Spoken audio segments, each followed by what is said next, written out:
Hello guys, ഇന്ന് ഞങ്ങളുടെ സ്കൂളിൽ ഒരു സയൻസ് എക്സ്പോ ഉണ്ടായിരുന്നു.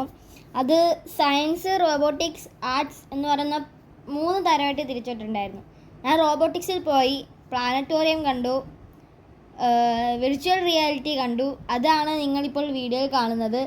അത് നമ്മളൊരു ടണലിൽ കൂടി റോളർ കോസ്റ്റർ പോകുന്നതാണ്. അതിൻ്റെ ഇടയിൽ കൂടി ഡൈനോസറൊക്കെ വരും. നമുക്ക് പറഞ്ഞറിയാൻ പറ്റത്തില്ല, നല്ല സൂപ്പർ സാധനമാണ്. പിന്നെ ഹോവർ ബോഡി കയറി, അത് ആദ്യം ഒന്ന് ചീറ്റിപ്പോയി, പിന്നെ കയറി, രണ്ടാമതും കയറി പഠിച്ചെടുത്തു. പിന്നെ റോബോഡോഗ് ഉണ്ടായിരുന്നു, അത് ഷെയ്ക്കാണ്ട് തരും. അതിന് തലയില്ലാത്ത റോബോഡോഗാണ്. അതിന് 4 കാലും ബോഡിയും മാത്രമേ ഉള്ളൂ. ഒരു ബാറ്ററി ഇട്ട് അത് ഞങ്ങളെ കാണിച്ചു. പിന്നെ ടേബിൾ ടോപ്പ് റോബോട്ട്സ് ഉണ്ടായിരുന്നു, ഇൻട്രാക്റ്റീവ് ടൈൽസ് ഉണ്ടായിരുന്നു, ഹോളോഗ്രാം ഫാൻ ഉണ്ടായിരുന്നു. ഹോളോഗ്രാം ഫാൻ ഭയങ്കര വലുതാണ്. അതിൻ്റെ ഇടയിൽ കൂടി നമുക്ക് കുറേ സാധനങ്ങൾ കാണാൻ പറ്റും. അത് ഹോളോഗ്രാമിക് നമ്മൾ ശരിക്കും കാണുന്ന കൂട്ട്, പറന്ന് നടക്കുന്ന കൂട്ട് കാണാൻ പറ്റും. പല സ്കൂളിൽ നിന്നും പിള്ളേർ വന്നിട്ടുണ്ടായിരുന്നു. അപ്പോൾ സബ്സ്ക്രൈബ് ചെയ്യണേ.